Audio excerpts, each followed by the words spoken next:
Penguin Random House Audio presents Overruled by Lana Ferguson. Read for you by Samantha Summers and Connor Crais.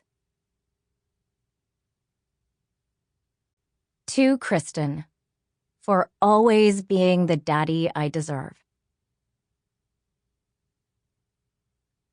Prologue. Danny.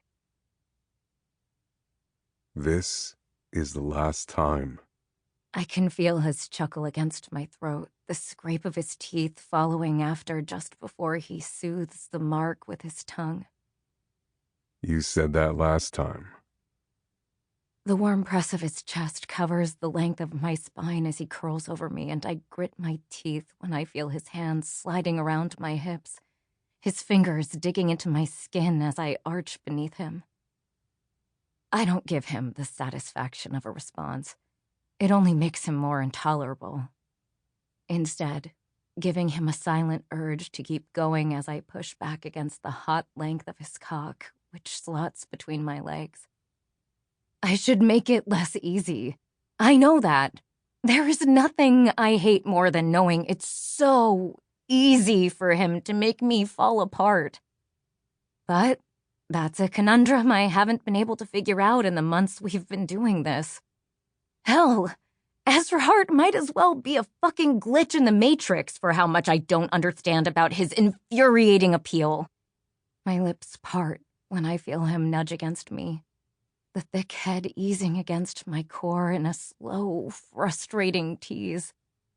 And Ezra, being the absolute dick that he is, immediately catches on to my impatience. You in a hurry, Danny? You're a fucking asshole. Another soft laugh caught in the bend of my neck as his nose traces back and forth there. Tell me something I don't know. Stop fucking teasing me, I huff. He feathers a barely there kiss against my shoulder, and I can practically feel him grinning. The bastard. Just savoring. Might be the last time, right? Will be the last time, I grind out. Sure. I open my mouth to tell him where he can shove his perfect dick, other than in me, of course. But then I feel the slow, maddening stretch of him as he eases inside. My angry words come out as more of a whimper, and I hate that too. Hate that I'm here giving in to this for the umpteenth time, that I'm giving him one more encounter to gloat about when I see him in the light of day. I think we both know it won't be the last time. He breathes, tightening his grip on my hips. I hate that he's probably right. 1. Danny. Objection. Leading the witness. I bite my tongue, quietly seething as I resist the urge to look back at the owner of the deep, honeyed voice calling out in a bored tone.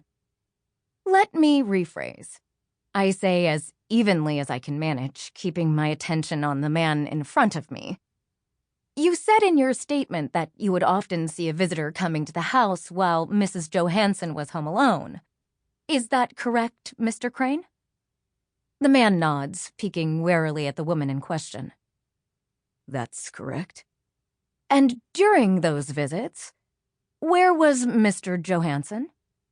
He was usually at work, ma'am. And this visitor, was it a man or a woman? It was a man. I bite back a grin. I see. How long would this man stay? Mr. Crane reaches to scratch at his thinning hair, shifting in his seat. It had taken me a hell of a lot to get him on the stand. In the end, it was only because of Mr. Johansson's promise that he would keep his gardening job regardless of the outcome of this trial that he finally agreed. It varied, Mr. Crane said. Sometimes an hour, sometimes more. So, it's safe to assume that Mrs. Johansson knew this man well, correct? Objection. I hear a sigh behind me. Speculation. Rephrase, I say tightly, still refusing to look at him. It's clear he's only objecting to trip me up at this point, since the basis is ridiculous. Did you ever see Mrs. Johansson and the man interacting when he would visit Mr. Crane? Mr. Crane shakes his head. No, ma'am. He always went straight inside the house. But it was always the same man. Yes, ma'am, as far as I could tell. I know any other attempts to steer this conversation to the obvious truth of Mrs. Johansson's infidelity will only result in more bullshit objections from my opposing counsel. Thank you, Mr. Crane. I give my attention to Judge Hofstein. No further questions, Your Honor. I try not to look at him when I return to my table. I really do. But that pull is there, the one I so desperately wish didn't plague me any time we're in the same room together. I can feel his eyes linger on me when I'm finally able to avert my gaze. Feel them like the weight of his fingers along my skin as I retake my seat. He stands slowly, one hand reaching to fasten the button of his suit. A deft, practiced motion that makes the tendons in his two large hands flex. And I can't help the way my eyes are drawn there, remembering the warmth of them on my body hardly even a week ago. I catch a hint of a smirk when I turn my face to meet his eyes, feeling warmth creep up my neck as I clench my teeth. Fucking Ezra Hart. I train my eyes forward, keeping them on the nervous older man on the stand in quiet support. Mr. Crane. Ezra starts. Did you know Mrs. Johansson's visitor? No, sir, Mr. Crane answers. I was told that. That's hearsay. Ezra cuts him off. What you heard is irrelevant. He shoves his hands in his pockets, strolling casually to the side and flicking his gaze to mine for the briefest of moments. I'm asking if you ever actually met Mrs. Johansson's visitor. Mr. Crane's eyes dart to mine, looking unsure. Well, no, I didn't. So there's no possible way for you to know the purpose of that man's visits, correct? Mr. Crane is quiet for a moment and my heart thuds in my ribs. There's no way that Ezra can possibly suggest... No, sir, Mr. Crane answers. I could not. I see. Ezra's mouth turns up in the ghost of a smile. Just as you couldn't know of Mrs. Johansson's recent interests in spiritual direction? Mr. Crane blinks with confusion, and I can feel the same emotion playing on Mr. Johansson's and my faces. No, I didn't know that. Of course you didn't. Ezra practically coos. It's not something she advertised. The only people who knew this were her close friends. Well, and her husband, of course. Ezra looks back at our table. Although I very much doubt Mr. Johansson would recall this, given that he rarely took note of Mrs. Johansson's interests. Objection, I call. Speculation. Withdrawn. Ezra says with a grin.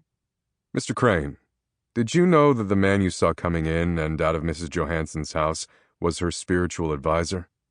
Oh, what a load of horseshit. Objection, Your Honor. I almost laugh. This is irrelevant. Ezra directs his attention to the judge. This is completely relevant, Your Honor, I assure you. Judge Hofstein nods minutely. Overruled. Thank you. Ezra inclines his head. You see, Mrs. Johansson's visitor, a Mr. Jacobs, had been contacted several weeks prior by Mrs. Johansson to oversee her spiritual direction. There was nothing nefarious about their encounters. If you'll be so kind as to take a look at Exhibit 13, which was already admitted into evidence, you'll note the credentials I provided to prove Mr. Jacobs' involvement with the local church. Son of a bitch! How did we miss that? Ezra looks smug as the judge peruses the bit of evidence in question. To an outsider, Ezra would simply look contemplative. But I've seen that look on his face too many times. In and out of the courtroom. Mrs. Johansson was simply exploring her new faith. Ezra continues. Sample complete. Ready to continue?